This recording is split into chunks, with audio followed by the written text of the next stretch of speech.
Good afternoon, Good to Give family.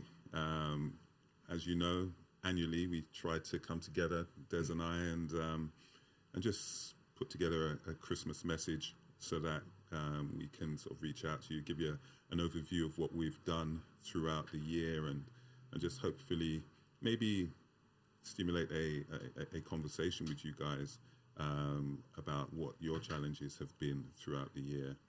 I know it's been a challenging year, the COVID year, and many of us have probably lost friends and families. So, I'd like to say my condolences to anybody who has, and our prayers are with you.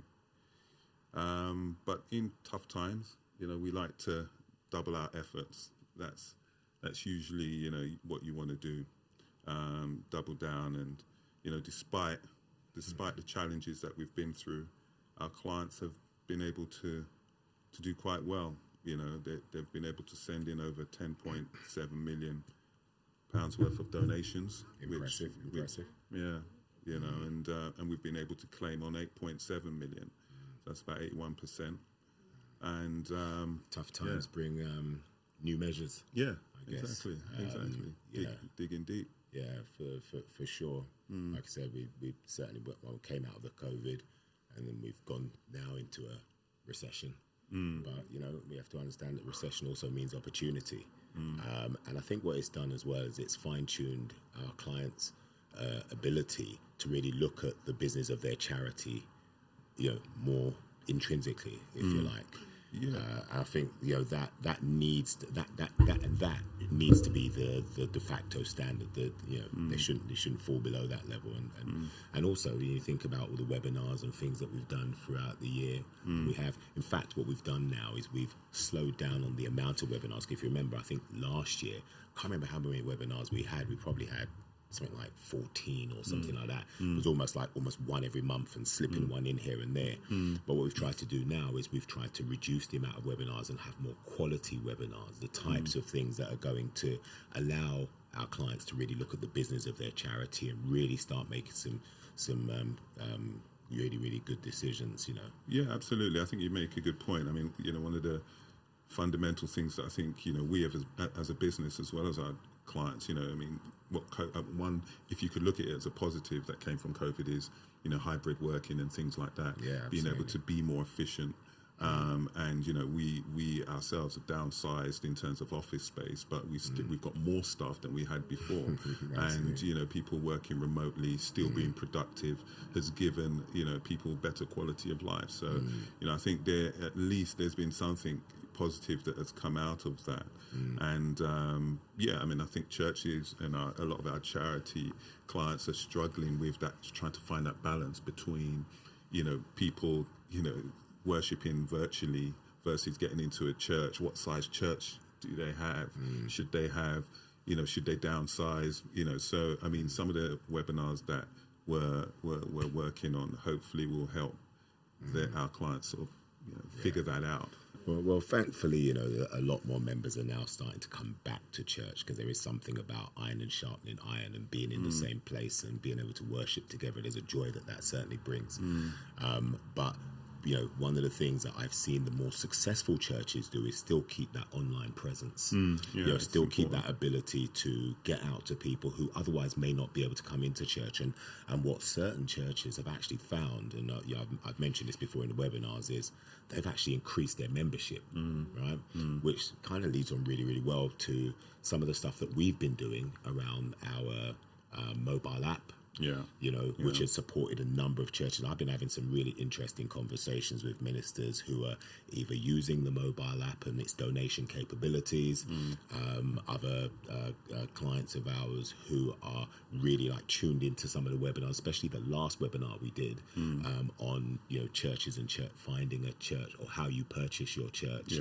And they're certainly looking forward to what we're going to be doing in the new year regarding bringing the broker in to talk about financing, all those things. Not to mention, the fact that we've relaunched our accounting service, and in that we're actually going to be really looking at how we can help churches build the foundation and the kind of platform they need, in terms of planning for the future and actually being able to purchase something that really they ought to have. Yeah. For the amount of time that a lot of our clients have been going. I'm talking about generations where fathers or mothers have started ministries, and it's gone down to their sons and going on to grandchildren and so on. There's a lot more that we as a people, certainly, and as a ministry, we certainly should be doing. So that's the space I want to make sure that our clients are in. And like I said, I've been really optimistic by the conversations that we've been having. It's absolutely, it's great to see. Yeah, absolutely. I mean, if we was to encapsulate some of the advice for the new year for some of our clients, I mean, some of the things I was thinking about,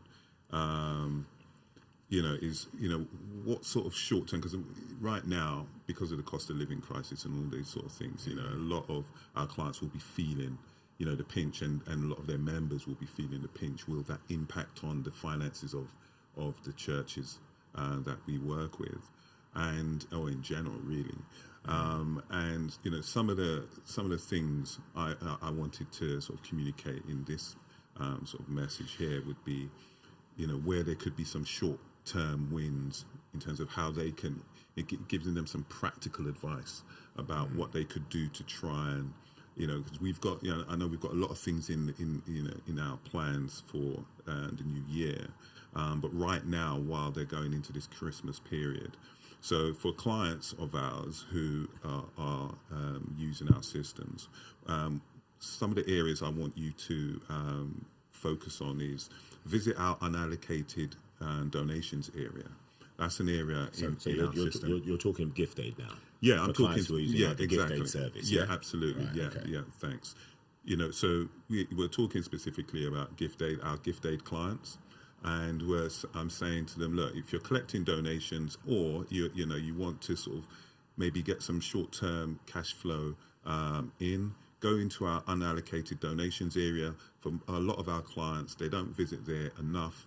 And there's some simple short-term wins you can get in there. If you need any help in terms of how to use it, just ping us an email, jump on chat, or give us a call, and we can help you out. I'll give you a funny one, actually, because a client called Carolyn the other day. So for those of you who, I'm sure everybody knows Carolyn. She's our office manager, by the way. And our SDM, our service delivery manager for gift aid and accounting, and does an absolutely superb job herself and the team. In fact, big shout to the GoodtoGive team. I was going to say, yeah. I don't want to be that guy that just singles out one person, but no, fantastic. The business development team, Mon, fantastic, great, all of the team. And in fact, I will. There will be a moment where I will mention all of their names individually. You can hold me to that. But there was a client called in the other day and was like, why are we not claiming the way we were claiming? We were claiming really well before, blah, blah, blah. It's not happening so much now. And I said, well, look, what I'll do is I'll get the service delivery team to give you a call back. Carolyn, we jumped on it. In fact, I actually jumped on the Zoom as well. And Carolyn said the exact same thing that you were saying. She said, obviously, prior to, I ran up the reports. And this is another thing, clients, we keep detailed reports about how well the services that you are using, especially in respect of gift aid and so on, how well they're going. We can dig pretty deep into that. We can see where the weaknesses are, where the flaws are.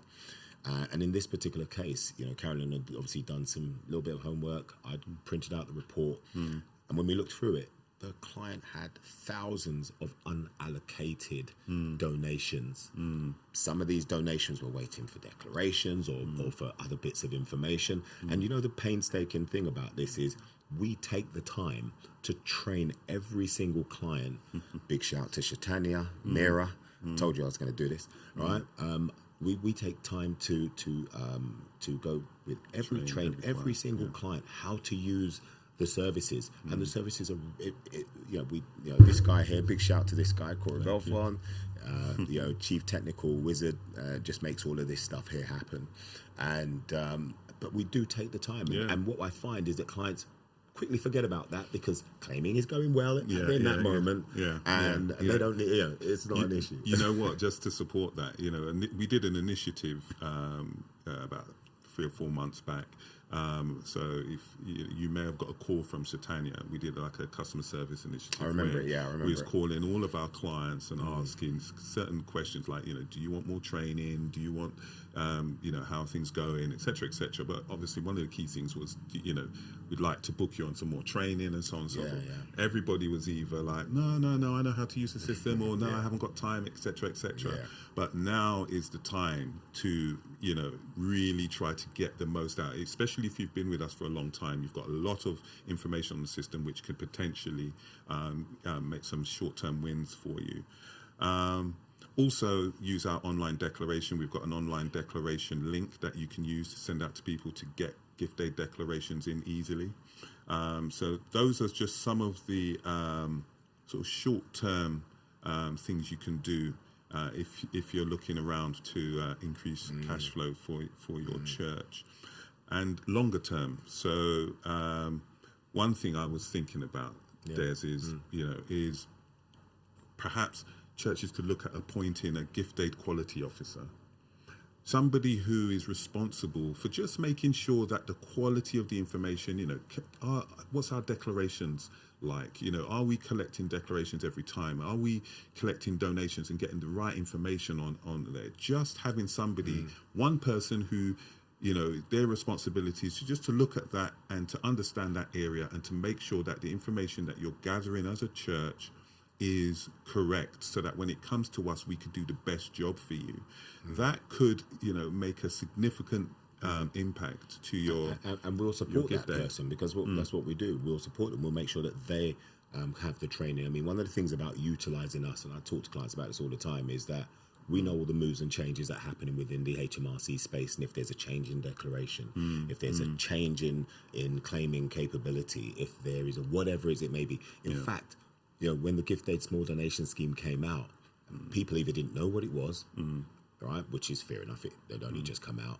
But now people know what it is. They don't know how to implement it. Yeah, it was pretty complex. Yeah, absolutely. Especially if you've got multiple branches and understanding, how am I going to be able to take more than one of those pots? So the fact is, we're saying lean on our knowledge and our capability. And I actually like that idea of having sort of a one person who's pretty much responsible. Because I'd say that person, not only would they get training from us, but that person, and don't underestimate this, each week, standing up, just before offerings are taken, in the same way that churches go through notices every week, this person just talks about the benefits of gift aid.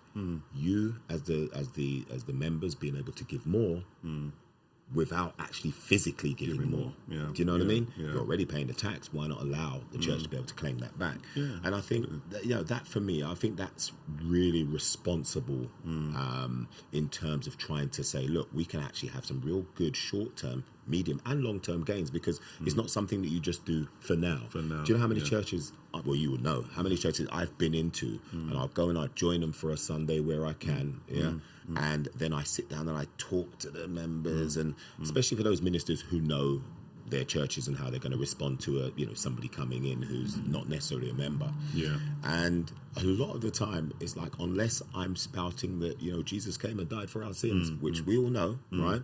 It's like they don't really want to hear it. But by the same token, I always say churches are a business.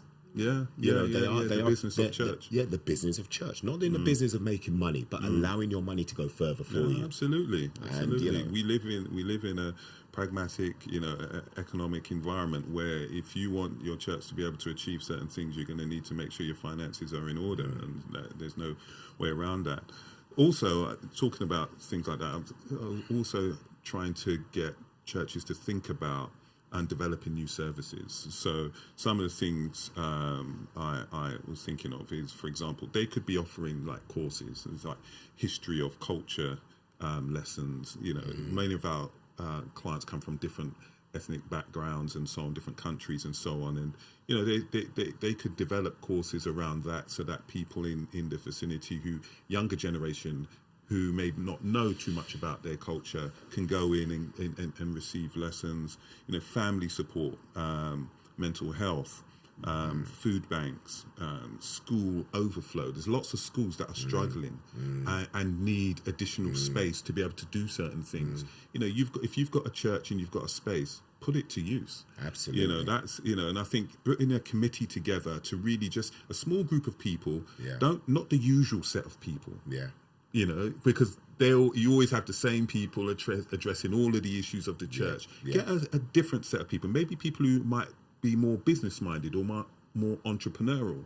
Get them and say, look, you know, over the next couple of weeks, just get together, you know, give us some free tea and biscuits or whatever, and come down and just brainstorm, come up with some ideas about how we can utilize the resources of the church to help bring in more income. I'll be honest, I was talking to a pastor about that just last night. Okay. Literally just last night, pastor from Oxford, you know, and we were just talking about, you know, I'm talking. And we were just talking about, look, you know, the best ways in which to be able to utilize the building, because for the most part, the building opens maybe a couple of times in the week for prayer meetings, certainly on a Sunday for Sunday services.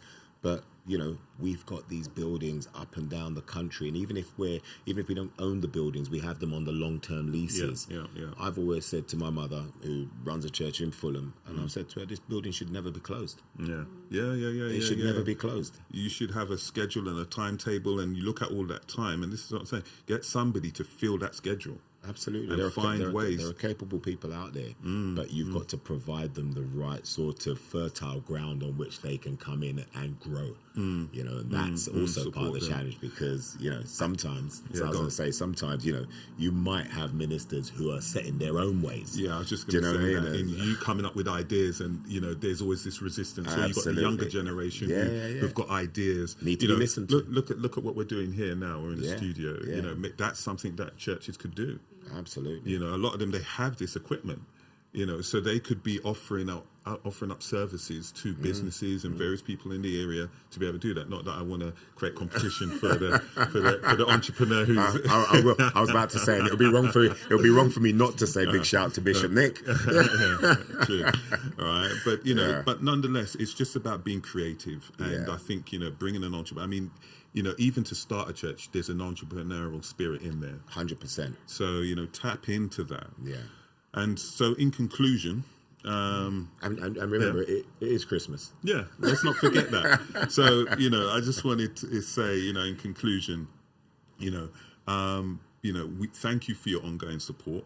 You know, we really appreciate it. You know, I know Des is out there, you know, on the front line, you know, meeting new clients and meeting with our clients, or bringing on new clients, etc., etc. Can I take this moment just to big shout to the business development team, Monique? Heads up, you look at this, really, really good. You're doing some great work with Henry, Mary, Radhika. Just want to give you guys a big shout. Okay, I think I may have covered all bases. If I've missed anyone, I'll let you fill in the gap.